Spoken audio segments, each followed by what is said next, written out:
વરાછાના ધારાસભ્ય કુમાર કાનાણી દ્વારા વધુ એક પત્ર લખવામાં આવ્યો। સુરતમાં ડેન્ગ્યુ અને મલેરિયા જેવા ફાટી નીકળેલા ભયંકર રોગચાળા બાબતે તેઓએ સુરત મ્યુનિસિપલ કમિશનરને પત્ર લખ્યો।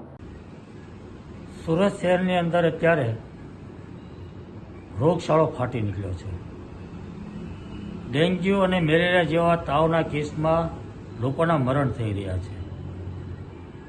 તંત્ર ક્યાંય ફિલ્ડમાં દેખાતું નથી, કોઈ અધિકારી ફિલ્ડમાં દેખાતું નથી, કોઈ કાર્યવાહી થતી નથી। એટલે મને એવું લાગે છે કે આ રોગચાળાને કારણે મચ્છરજન્ય રોગ, પાણીજન્ય રોગને કારણે અત્યારે લોકોને દવાખાનામાં પણ જગ્યા મળતી નથી, રક્તદાન કેન્દ્રોની અંદર લોહી પણ મળતું નથી। આવી ભયંકર પરિસ્થિતિમાં આરોગ્ય વિભાગની કોઈ જ કામગીરી ફિલ્ડ પર દેખાતી નથી।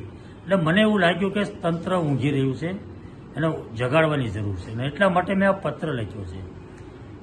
મને ખ્યાલ છે ત્યાં સુધી એક કેસ પણ જો ડેન્ગ્યુનો આવ્યો હોય ને તો તંત્ર દોડતું થઈ જતું હતું। આજુબાજુ વિસ્તારમાં અધિકારીઓની ટીમ આવે, ધૂમ્રસેર થાય, એને ક્યાં ક્યાં જગ્યાએ પાણી ભર્યા છે એની તપાસ થાય, તંત્ર દોડતું હતું। અરે ચોમાસા દરમિયાન ઘરે ઘરે આરોગ્યની ટીમ રોજે આવતી હતી। ઘરમાં કોઈને તાવ આવે છે, કોઈને મુશ્કેલી છે, કોઈને તકલીફ છે, રિપોર્ટ કરાવ્યા છે। જો કોઈને તાવ આવતો તો રિપોર્ટ કરાવતું હતું કોર્પોરેશન, એની દવા આપતું હતું।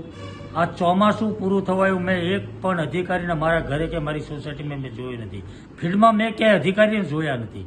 ને મને એવું લાગ્યું કે આટલો ભયંકર રોગચાળો છે અને છતાં પણ આરોગ્ય વિભાગ કામે નથી લાગ્યું।